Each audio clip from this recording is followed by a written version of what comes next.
Abeysinghe සොයින් school එකෙන් අපි අද ඉගෙන ගන්න සූදානම් වෙන්නේ ඔපනැල්ලක් මහන්නේ කොහොමද කියලා. අපේ ඇඳුම් වල ඔපනැලි මහනවා අපි. ඇඟ හැඩ කරන්න. අපි බලමු ඔපනැල්ලක් මහගන්නේ කොහොමද කියලා. මේ අපේ ඇඳුමේ මෙහෙම තියෙනවා ඉනට ඔපනැල්ල අංශෙට ඔපනැල්ල. මේ ඔපනැල්ලේ මේ කොන් දෙකෙන් මෙහෙම කරලා ඇල්ලුවා. මෙහෙම කොන් දෙකෙන් අල්ලලා එතකොට අපිට අර කෙලින් ගිරින් නැවෙනවා. මහද්දී මේ ඔපනැල්ල එළියෙම පටන් ගන්නවා. මේ එළියෙම පටන් ගන්නවා. එතකොට අපි මේක ටැග් කරන්න ඕනේ. ඒ කියන්නේ අපි එක තැන මහන්න ඕනේ මෙහෙම. ඔය ඇල ඉර දිගේම මහන්න. එතකොට අපි කොහොම ඇල ඉර දිගේම මහන්න. ආපහු මේ අතට මෙහෙම ඉදිකට උස්සලා මෙහෙම මහන්න. එතකොට ටැග් කරන්න ඕනේ. ඒ කියන්නේ එක තැන මහන්න ඕනේ.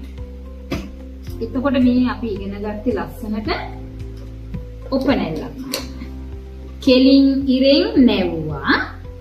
ඇල ඉර දිගේම මැහුවා. එතකොට මෙතන මේ නූල් කෑල්ල පොඩ්ඩක් තියලා කපලා දාන්න. දැන් ඔයගොල්ලන්ට හදිස්සියවත් මේක ටැග් කරගන්න බැරි වුණා නම්, ඒ කියන්නේ එක තැනම හදන්න බැරි වුණා නම්, මෙහෙම මේ නූල් කෑලි දෙක අල්ලලා මෙහෙම ගැටයක් දාගන්න.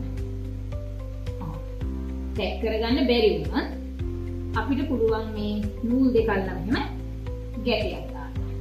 ඔන්න ඒක ටික. එතකොට මේ ලස්සනට ඉන්නට ඔපනැල්ලක් නෙමෙයි. ඔන්න අංශය ඔපනැල්ල. කෙලින් ඉරෙන් නැවුවා. ඇල ඉර දිගේම මැහුවා. මහනකොට මේ අංශෙදි පොඩි ඇදයක් එහා මෙහා වීමක් වෙයි. ඒතරයි පටන් ගන්න තැන ටැග් කරා. ඔපනැල්ලේ ඉවර වෙන කෙලවර ටැග් කරා.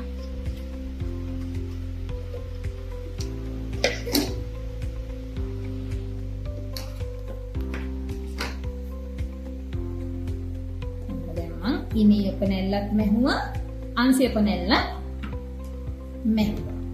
එතකොට මේ හොඳ පිට හැරෙව්වහම අපි නිකම් ඇඳුමක් මහනමට වඩා පොඩ්ඩක් පපුව මෙහෙම හැඩයි. මේ ලස්සනට මෙහෙම අර කෙලවරවල් මෙහෙම හැඩ වෙනවා. මෙහෙම කෙලවරවල් හැඩ වෙනවා. එතකොට අපි මේ විදිහට ඇඳුමේ දෙපැත්තෙම ඔපනැලි දෙක මහන්නේ. පිටිපස්සට තියෙනවා අපිට ඔපනැල්ල. පිටිපස්සේ පළුවේ මෙහෙම තියෙන ඔපනැලි දෙකක්. අපි ඒක මහද්දී මෙහෙම කොන් දෙකෙන් ඇල්ලුවහම කෙලින් ඉරෙන් නැවුණා වගේ තමයි. කෙලින් ඉරක් නැති වුණා. ඔහොම අල්ලගෙන කෙලවරින් පටන් ගත්තා. කෙලවර ටැග් කරා.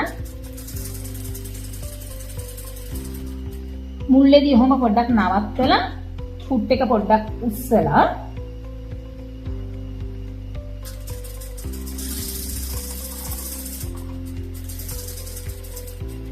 මේ කෙලවරට එනකොටත් මෙහෙම ටැග් කරන්න.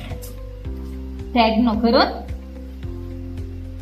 නූල් දෙක අල්ලලා ගැටයක් දාගන්න. එතකොට අපේ ඇඳුමක පිටිපස්ස ලස්සනයි මෙහෙම. ඔපනැලි මැව්වහම. ඔන්න අනිත් එකත් එහෙමයි. කෙලවරින් ඇල්ලුවා.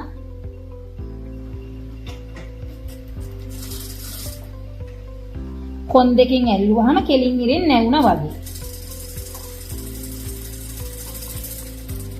ඔහොම මහන් ආවා. ඔපනැල්ලේ අර මැදට ආවහම ඔහොම ෆුට් එක පොඩක් ඉස්සලා ඔහොම හරවලා ගන්න. දැන් අපි ඒකට පිටිපස්සේ ඔපනැල්ල මෙහෙම මැහුවා. අපි මේ ඉගෙන ගත්තේ ලස්සනට ඔපනැලි දෙකක් මහන්න. එතකොට ඔපනැලි මැහුවහම මේ ඇඳුම හැඩයි. මේ ඔපනැලි වල කෙලවරවල් මෙහෙම ලස්සනට තියෙනවා. මේ හැම එකම මෙහෙම කෙලවරවල් ලස්සනට තියෙනවා. එහෙනම් අපි ඔය ඔපනැල්ලක් මහන්න ඉගෙන ගත්තා.